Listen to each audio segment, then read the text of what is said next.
এবং কোরআনী শিক্ষাকে কারা ধ্বংস করতে চায়, মাদারিসে কওমিয়াগুলোকে কারা ধ্বংস করতে চায়, উলামায়ে কেরামকে কারা বন্দী করতে চায়, বন্দী রেখে দেশের ইসলামকে কারা ধ্বংস করতে চায়, এটার সূক্ষ্ম প্ল্যান কারা করতেছে, এটার আপনার সামনে এটা পরিষ্কার করতে হলে আমাকে অবশ্যই সেখান থেকে আপনাকে বুঝাতে হবে।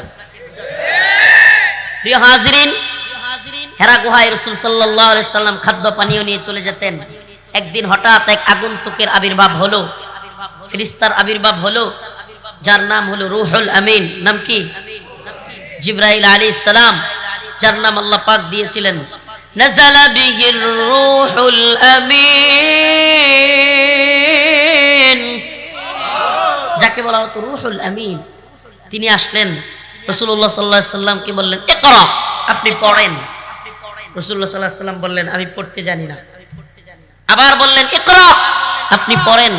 রাসূল সাল্লাল্লাহু আলাইহি সাল্লাম বললেন আমি পড়তে জানি না।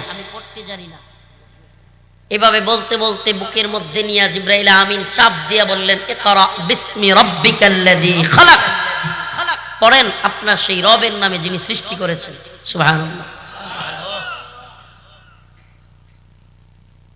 আল্লাহর রাসূল সাল্লাল্লাহু আলাইহি ওয়াসাল্লাম, হাদিসের মধ্যে আসছে আম্মা জান আয়েশা রাদিয়াল্লাহু আনহা হতে বর্ণিত, বুখারী মুসলিমের হাদিস। এই আয়াত পর্যন্ত আসলো আল্লামাল ইনসানা মা লাম ইয়ালাম, এই 5 আয়াত পর্যন্ত আল্লামাল ইনসানা মা লাম ইয়ালাম এই পর্যন্ত জিবরাইল আমিন পড়লেন। আল্লাহর রাসূল বাড়িতে চলে আসলেন, কাঁপতে থাকলেন ভয়ে, কিছুটা ভীত হয়ে গেলেন, শঙ্কিত হয়ে গেলেন। হঠাৎ করে এরকম একজন লোক এসে চাপ দিছে জুরায়া, এত জোরে চাপ দিছে যে হার মনে হইতেছে যে একেবারে জোরে চাপ দিছে। সুবহানাল্লাহ। তখন আম্মা জান খাদিজা রাদিয়াল্লাহু আনহাকে রাসূলুল্লাহ সাল্লাল্লাহু আলাইহি ওয়াসাল্লাম বললেন খাদিজা আমাকে চাদর দাও, দ্রুত একটা চাদর দাও, কম্বল দাও। কম্বল জড়াইয়া শুয়ে পড়লেন আর আশঙ্কা প্রকাশ করতে লাগলেন, হাই হাই না জানি আমার কি হয়। একটু ভীত হয়ে গেলেন। রাসূলুল্লাহ সাল্লাল্লাহু আলাইহি ওয়াসাল্লাম বললেন আমি ভীত, আমি শঙ্কিত, আমার কাছে একজন আগন্তুক এসে এভাবে চাপ দিছে। খাদিজা রাদিয়াল্লাহু আনহা বললেন ইয়া মুহাম্মদ সাল্লাল্লাহু আলাইহি ওয়াসাল্লাম, আপনি হলেন আল্লাহর নবী, আমি স্বীকৃতি দিচ্ছি আপনি আল্লাহর পয়গম্বর। আপনি কখনো আত্মীয় স্বজনের হক মেরে খান নাই। সুবহানাল্লাহ। অথচ আমরা রাসূলুল্লাহ সাল্লাল্লাহু আলাইহি ওয়াসাল্লামের উম্মত, আমরা আত্মীয় স্বজনের হক মারতে পারলে আমাদের ভালো লাগে, আবার ঠিক কয়, এটাও ঠিক কয়। আহা, আত্মীয় স্বজনের হক মেরে খাইলে আমাদের বাবা মারা গেছে, মা মারা গেছে, কিংবা বাবাই মারা গেছে, ভাইয়েরা বোনদের সম্পত্তি দেয় না। এমন কি কখনো সম্পত্তি চাইতে গেলে বাড়িতে আসলে কয়ে যায় আয়া বসছে, তোরটা তুই বুঝে নিতে পারলে বোনেরটা বোন বুঝে নিতে পারবো না? তাহলে আয়া পড়ছে মানে কি? এমনও জাহেল, এমনও বদমাশ আছে যারা বোনকে ওয়ারিশ চাইলে মারে।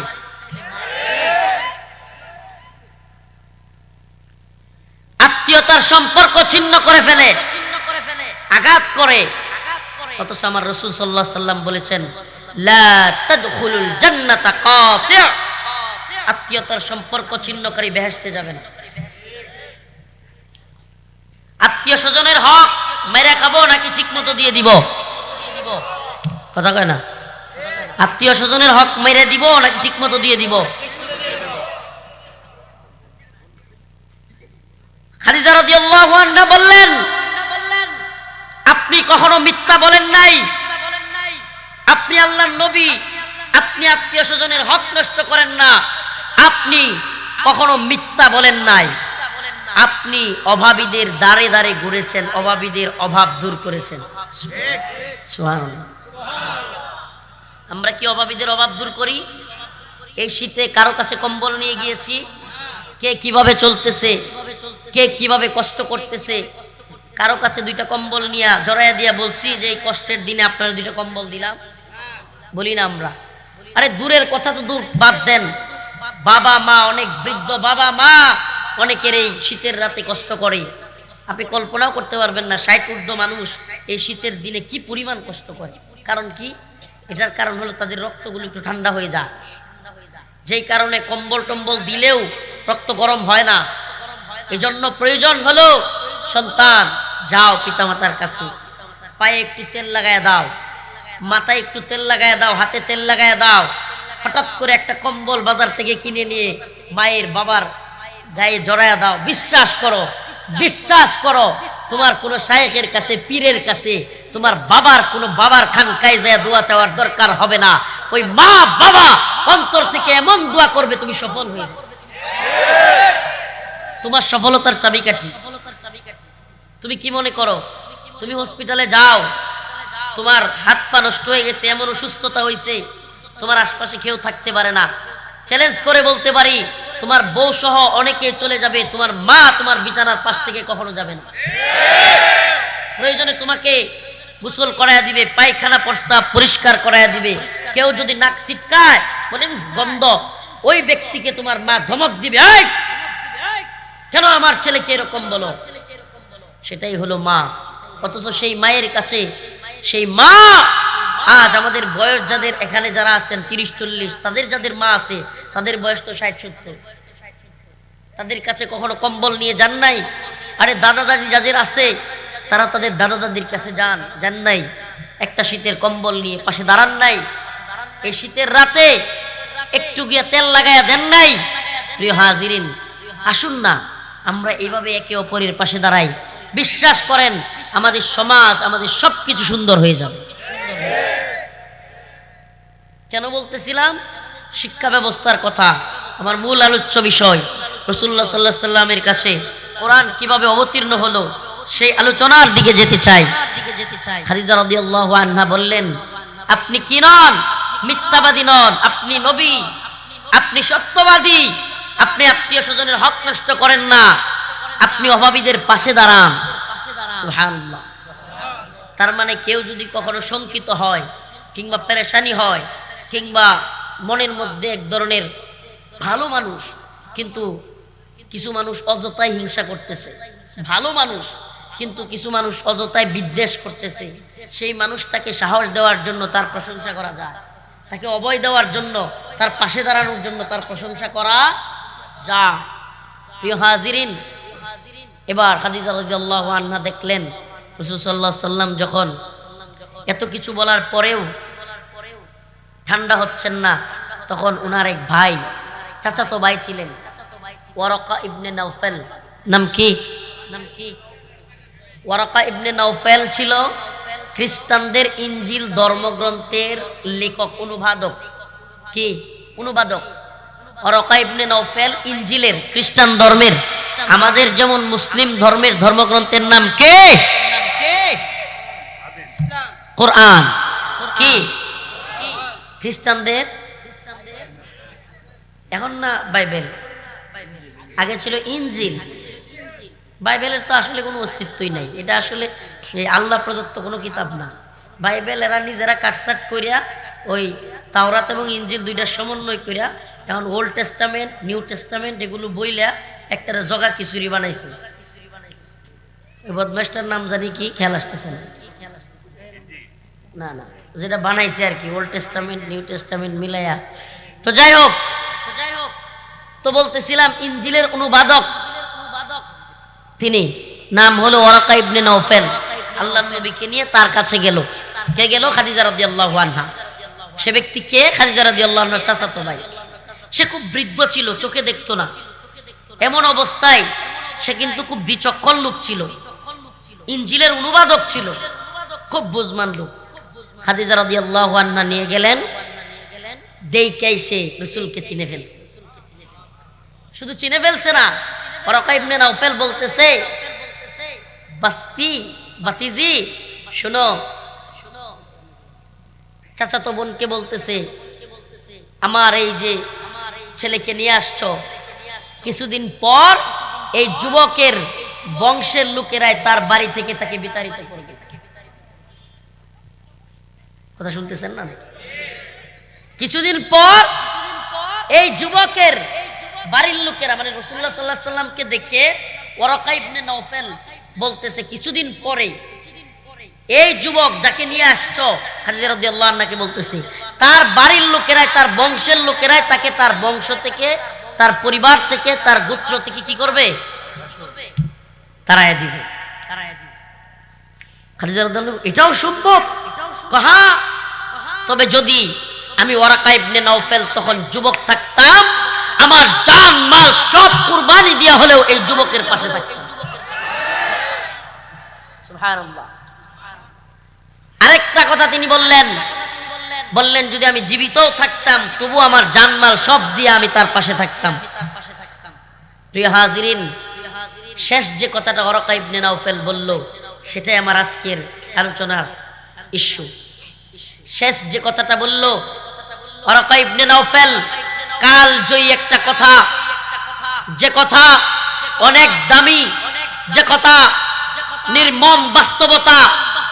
ওয়ারাকা ইবনে নাওফেল বলল যে শুধু এই যুবক নয়, তার আগেও যে বা যারা এই আয়াতগুলো নিয়ে, এই কালেমাগুলো নিয়ে এসেছে, মুসা, ঈসা, ইব্রাহিম, নূহ, দাউদ, শীষ, সকল আম্বিয়ায়ে কেরামের বিরুদ্ধে এই কালেমার কারণে, এই কথাগুলোর কারণে সকলেই বাধাগ্রস্ত হয়েছে। সুবহানাল্লাহ। ওয়ারাকা ইবনে নাওফেল বলল যে কালেমায় যুবক নিয়ে এসেছে, এই একই কথা নিয়ে আসার কারণে পূর্বেও সবাই বাধাগ্রস্ত হয়েছে, এই যুবকও বাধাগ্রস্ত হবে। এমনকি কিয়ামতের আগ পর্যন্ত যারা এই কোরআনের কথা বলবে, আল্লাহর কথা বলবে, তারা বাধাগ্রস্ত হবে। ও যুবক, শহীদ বাড়িয়ার মুসলমান, জেনে রাখো, আজও যারা কোরআনের কথা বলবে, দ্বীনের কথা বলবে, হকের কথা বলবে, জেনে রাখো, শুনে রাখো, এটাই নির্মম বাস্তবতা, তারা তাগুত, জালেম, কাফেরদের বাধাগ্রস্ত হবে।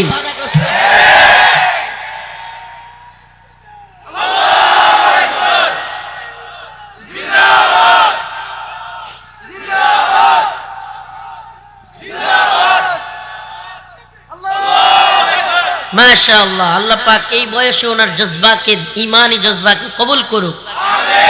বলতেছিলাম ওয়ারাকা ইবনে নাওফেল বলছে কবে? যখন রাসূলের কাছে প্রথম 5 আয়াত আসলো তখনই। কথা বুঝেন? তখনও কিন্তু আসে নাই আহাল্লাল্লাহুল বায় ওয়া হাররামার রিবা, সুদ হারাম করা হয়েছে, তখনও আসে নাই সুদখোরদের গায়ে লাগবে, ঘুষখোরদের গায়ে লাগবে, এই আয়াত আসে নাই। ইন্নামাল খামরু ওয়াল মাইসির ওয়াল আনসাব রিজসুম মিন আমালিশ শাইতান, মদ শয়তানের কাজ, জুয়া শয়তানের কাজ, মদখোর জুয়াখোরদের গায়ে লাগবে, এই আয়াত তখনও আসে নাই। লুটেরাদের গায়ে লাগবে, এই আয়াত তখনও আসে নাই। তবুও কেন এদের এত জ্বলেছিল? কেন ওয়ারাকা ইবনে নাওফেল কথা বলেছিল? এই কথার একটাই কারণ, কোরআন এমন এক গ্রন্থ যেটা নিয়ে যারাই এসেছে বাধাগ্রস্ত হয়েছে, ইতিহাস সেটাই বলে।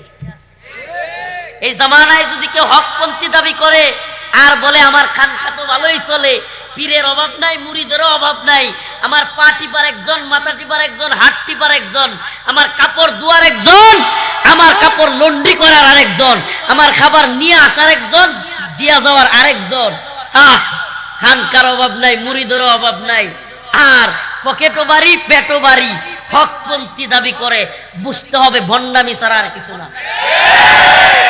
একদম ক্লিয়ার, আমার কথা নয়।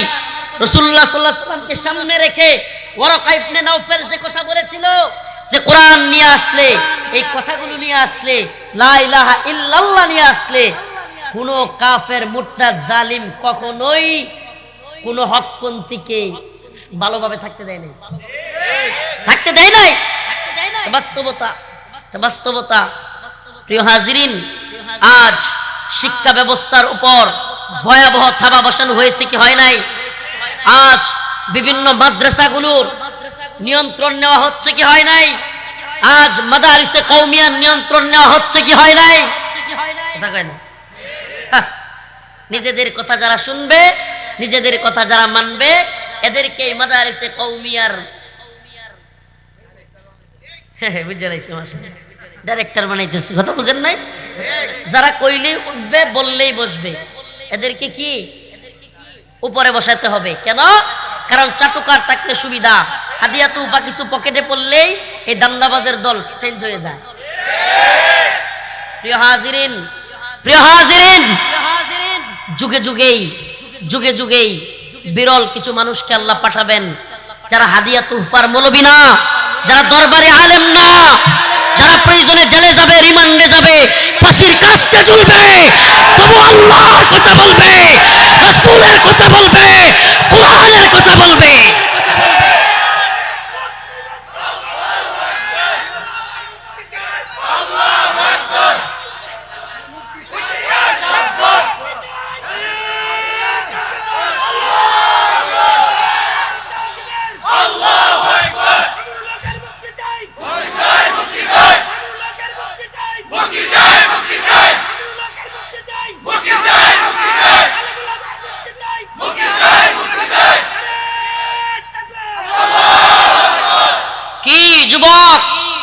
যুবক, শহীদ বাড়িয়ার যুবকেরা, তোমাদেরকে বলে যাই, আজ তোমরা লাইকি, ফেসবুক, টিকটক, ইউটিউব, নারী, মদ, জুয়া, ইয়াবার পিছনে পড়ে থাকো না।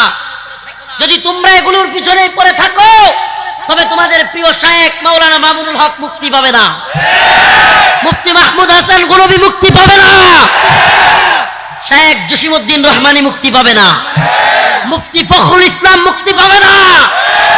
তোমাকে সিদ্ধান্ত নিতে হবে, তুমি ইউটিউব, ফেসবুক, লাইকি আর মদ, জুয়া, নারী, আবার পিছনে পড়ে থাকবে, নাকি তোমার প্রিয় শায়েখদের পক্ষে কথা বলবে। ধিক্কার সে আলেম নামদারি ব্যক্তিদের উপর যারা মজলুম আলেমরা ফেল করে তাকায়া থাকে আর তাদের মুক্তির কথাও বলে না, মুক্তির জন্য চেষ্টাও করে না। এই সমস্ত আলেম নামদারি ব্যক্তিদের প্রতি ধিক্কার,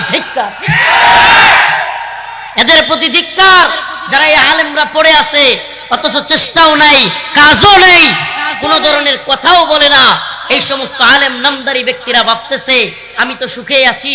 আরে রফিকুল ইসলাম মাদানীকে প্রথম ধরা হয়েছিল 21 সালে, কিন্তু একজনকে ধইরা বসে থাকে নাই, শেষ পর্যন্ত 100 জনকে, 1000 জনকে ধরেছে। এরা কখনো একজনকে ধরে কান্ত হয় না। মনে রাখবা, তোমার সিরিয়ালও আসতেছে।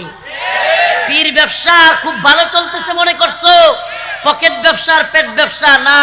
এদের শত্রুতা হেফাজতের সাথে নয়, এদের শত্রুতা মামুনুল হকের বাপ দাদার সাথে নয়, এদের শত্রুতা ইসলামের সাথে। কথা ভালোভাবে বুঝো, এদের শত্রুতা কোরআনের সাথে, এদের শত্রুতা কোরআনের শিক্ষার সাথে। এরা এমন এমন ব্যক্তিকে মন্ত্রণালয়ে বসাবে, এরা এমন ব্যক্তিকে শিক্ষার মন্ত্রণালয়ে বসাবে যে সমস্ত ব্যক্তিরা ইসলামী শিক্ষার বিরুদ্ধে অবস্থান নেবে। এরা এমন ব্যক্তিকে এমন জায়গায় বসাবে যে সমস্ত জায়গায় বসে ইসকনের এবং হিন্দুত্ববাদের এজেন্ডা বাংলাদেশে বাস্তবায়ন করতে পারবে।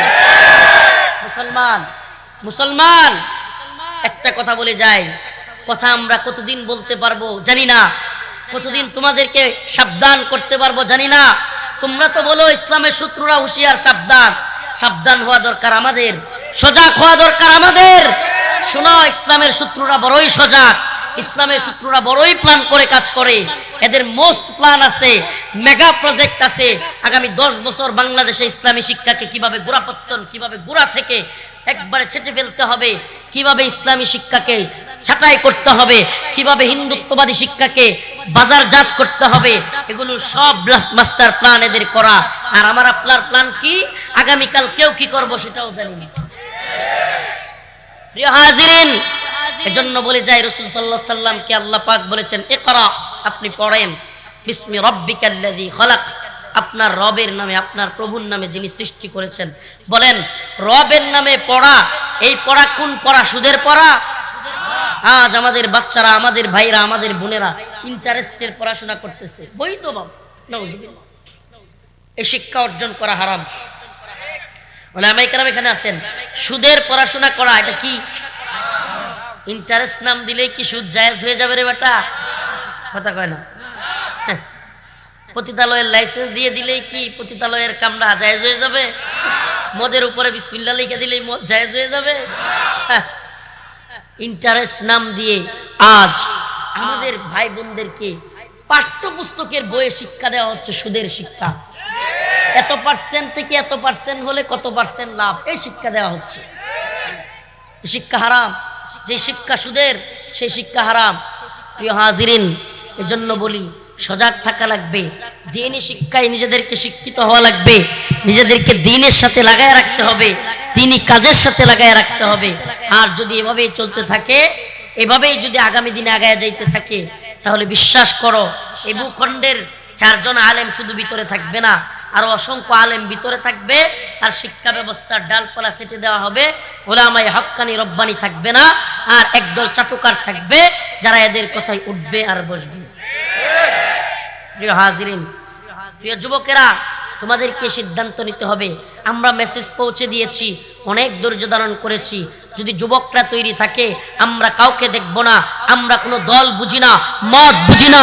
যদি এদেশের যুবকরা তৈরি থাকে, আমরা ডাক দেব আল্লামা মামুনুল হককে, মুফতি কুলবীকে, জসিমউদ্দিন রহমানীকে আমরাই মুক্ত করব, কারাগারের তালাগুলো ভেঙে ফেলব।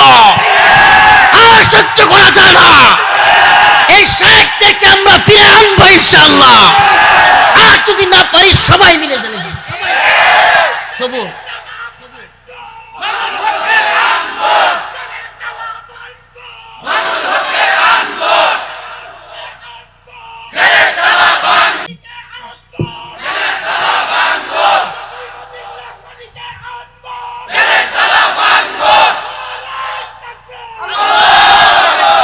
যুবক, প্রিয় যুবক ভাই, একটা সুসংবাদ দিয়ে যায়।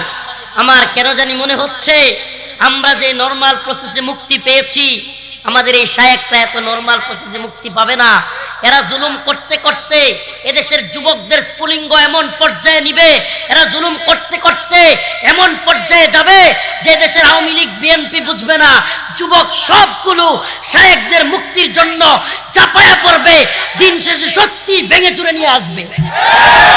এটা আমার কেন জানি মনে হচ্ছে যেই মাহফিলেই যাই, শাইখুল হাদিস আল্লামা মামুনুল হকের মুক্তির জন্য যুবকদের যে আশা তামান্না, যে জজবা দেখি, তোমাদের কাছে একটাই রিকোয়েস্ট, জজবাটা শুধুমাত্র প্যান্ডেলে সীমাবদ্ধ করো না। এই চেতনাটাকে প্যান্ডেলের ভিতরে দামায় রাখতে দিও না। জাদুকর দেখেছো তোমরা? রাস্তাঘাটে ফুটপাতে বিভিন্ন ধরনের ক্যানভাসার দেখেছো তোমরা? জাদুঘরের লাঠির মতো একটা লাঠি দিয়ে বেড়া দেয়, দেওয়ার পরে হাতের মধ্যে বালু নিয়ে চিনি বানায়। এই চিনি এরিয়ার ভিতরে গেলেই আবার বালু হয়ে যায়।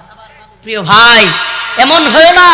ও প্রিয় যুবক ভাই, এমন জজবাওয়ালা, এমন চেতনাওয়ালা হয়েও না যে প্যান্ডেলের বাহিরে গেলে আর কিছুই খেয়াল থাকে না।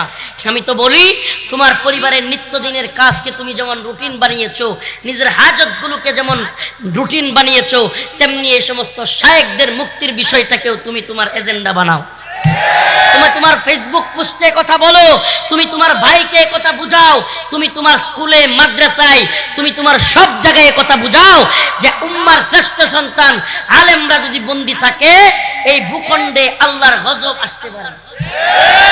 তোমরা কি মনে করো দিন যত ত্বরান্বিত হচ্ছে আল্লাহর গজবের ভয় করো? ইত্তাকুল্লাহ, ইত্তাকুল্লাহ, ইত্তাকুল্লাহ, আল্লাহর গজবের ভয় করো। আসো আমরা কিছু তো করি, হয়তো শহীদ হব, হয়তো মারা যাব, হয়তো লাশ ডাস্টবিনে পড়ে থাকবে, হয়তো বা আমাদেরকে মেরে ফেলা হবে, কিন্তু আমরা যদি এভাবেই বসে থাকি কিছু না করে, আল্লাহর কাছে জবাব দেওয়া লাগবে। এজন্য প্রিয় হাজিরিন, এদেশের শিক্ষা ব্যবস্থাকে ধ্বংস করতে দেওয়া যাবে না। বেশি বেশি করে ইসলামিক কিন্ডারগার্টেন বানান। বাংলা, অঙ্ক, ইংরেজির সমন্বয়ে ইসলামিক শিক্ষা অর্জন করার জন্য বেশি বেশি যুবকেরা তৈরি হও। আমি স্কুল, কলেজ, ভার্সিটির যুবক ভাইদেরকে বলবো, যারা নামাজ পড়ো তারা স্কুল কিন্ডারগার্টেন তৈরি না করে তোমরা মাদ্রাসার সমন্বয়ে কিন্ডারগার্টেন তৈরি করো। মাদ্রাসার কোরআনী শিক্ষার সাথে সমন্বয় করে শিক্ষা দাও।